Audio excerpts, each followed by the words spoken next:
Edward Norton failed as the Hulk. It's a sad thought, but it's kind of true. Picture Norton trying to say that pivotal line in Avengers. You know the one. "I'm always angry" comes off in a completely different way. Honestly, many people were so disillusioned by the Incredible Hulk film that we all forgot it's canon. It's part of the MCU. What's even more incredible is the setup it created has basically been tossed aside for the most part. Very few characters or story threads from that film come back into play now. That being said, the Hulk is still growing as a character. It's all in the guise of other films, but it's still happening. Slowly but surely, the creative team is working its way to a whole new concept for Mark Ruffalo's angry green character. Behind the Screen is here to break down the most likely outcome to all this character development. Kevin Feige and Mark Ruffalo dropped a big-time concept on fans during some interviews. The two both confirmed that Bruce Banner is going through a 3-film arc that started back in Ragnarok. The reason behind the decision was clear. Studio control over the character was still under 20th Century Fox, and they were not willing to greenlight another standalone film. It hindered the ability for Banner to shine in a new way. For the sake of brevity, this announcement is now called the Hulk Trilogy. The 3 films are Thor Ragnarok, Avengers Infinity War, and finally Avengers Endgame. It seems appropriate that this 3-film arc ends there. After all, a lot of character arcs seem to be concluding in this ultimate cinematic event. We all believe this is centering around the relationship between Banner and Hulk. The two egos are constantly weaving a new idea of functionality for 2 personalities, and it's likely the writers want to nail that down so audiences will be able to follow his character better. It makes sense when you look at the context given to us so far. For instance, consider the Hulk we knew before this trilogy. Banner seems to be in control. Even in the Incredible Hulk film, Banner uses certain techniques to keep his altered green side at bay. Sure, it's not totally effective, but that's what adds conflict to the story.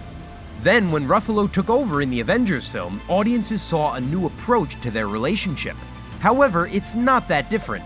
The whole split personality idea is still felt. The only difference is Bruce's control over allowing Hulk to come out. It's when we learn his secret, control is all there. Everything then changed in Age of Ultron.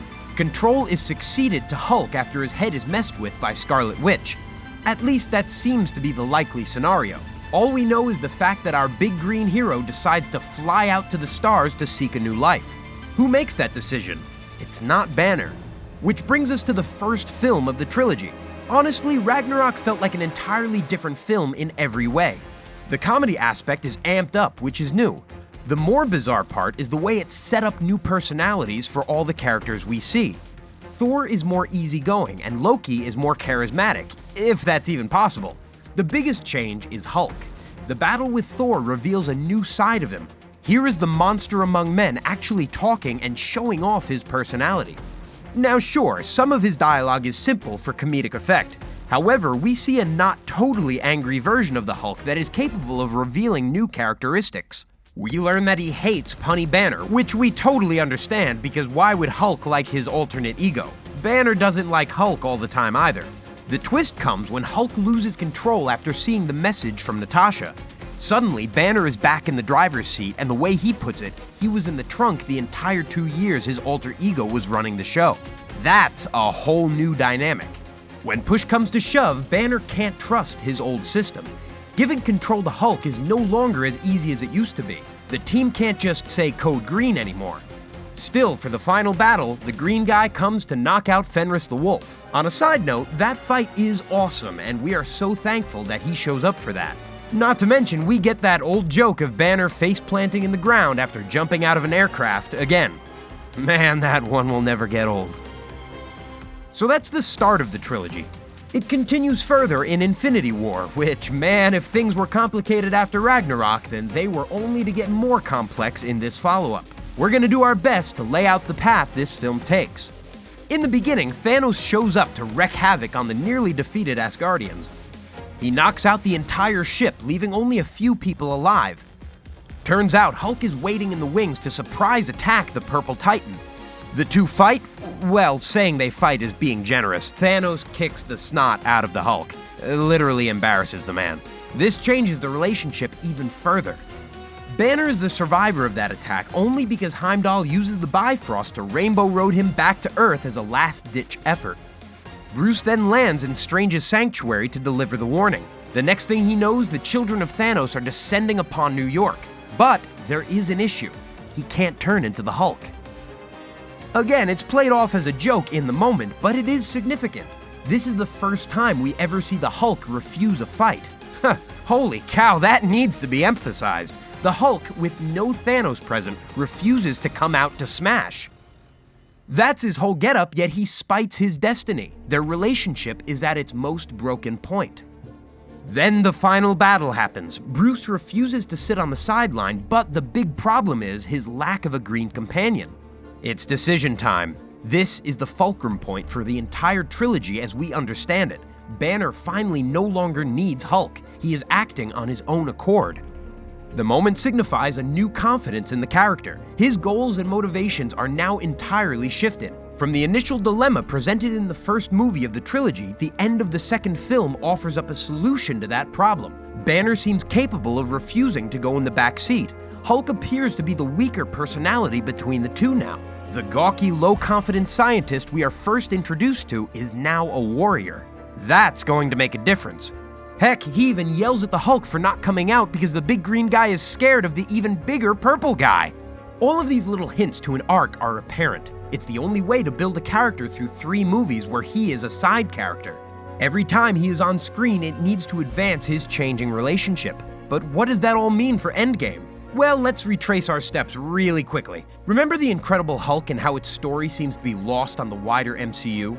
Well, it's coming back in a big way. In that film, Hulk is seen as a split ego. He is this creature causing fear in the protagonist. That is what this arc is building away from.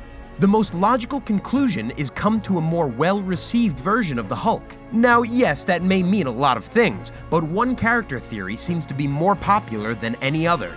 See, the concept arc may have played Marvel's hand too early. When you look at it, you'll see a different appearance for the Hulk. He seems to be more human. There might be an explanation for this. After all, it's time for the split personality to end, right? The solution is Professor Hulk. For those not familiar with this kind of Hulk, it's basically a cross between Banner and Hulk. He retains the intelligence of Banner, but loses a bit of strength. He is the ideal version to take on the Mad Titan. The two cannot work out an agreement to get the Hulk to perform. The frustration is building. It's likely Bruce will figure out how to force the creature to share their host body. If the green one doesn't want to perform, then Banner has no choice but to force the issue. The result is an intelligent behemoth. It's a promising end to a complex arc. The other possibility is that feeling of sacrifice. The theme is apparent through the promotional material up to this point. Someone is bound to lose something. Why would these two characters be any different? Hulk and Banner both show the desire to protect their friends. That protective nature is also growing throughout this trilogy. The two are learning how much they mean to the people around them. That might lead to a more emotional end to the character. We're all assuming the conclusion of Endgame is going to result in some loss. Professor Hulk might show up, or he might not. However, we may not get him for long either. Hulk is scared to face Thanos. Maybe he needs Banner's intelligence and courage. Facing Thanos in a no-holds-bar fight is dangerous though, and it might end poorly for him. The elements of his story so far suggest that he will be the ending trajectory though. The implications going forward are that Hulk is being moved to the side either way. An arc means a conclusion to a character. If we are getting a resolution to Banner's story since Ragnarok, then that idea means we need to have an end. It's a sad reality. No one has faith in a happy ending for any character right now. The fact we see a brief amount of Bruce Banner in the trailer so far suggests his arc is being hidden. The creative team wants you to forget about him, and that's never a good sign. The evidence is in the concept art and in the interviews. Ruffalo is not in the same situation as Robert Downey Jr. or Chris Evans with contract details. However, that does not mean he's in the clear. Fans are being led to expect some kind of conclusion to Hulk in Endgame. They don't just make a side trilogy because they feel like it, which only begs more questions. Are we getting a rematch between Thanos and Hulk? Will time travel play a role in this arc at all? How might it? Will a Professor Hulk introduction give way to new versions of the Hulk as well? Maybe other Hulks will emerge. There are infinite possibilities out there. The Green Giant we've all come to love is moving towards a finish line, and we want to hear from you on this too. Comment down below and follow Behind the Screen for more character breakdowns like this. All you have to do is smash that link down below to be automatically subscribed.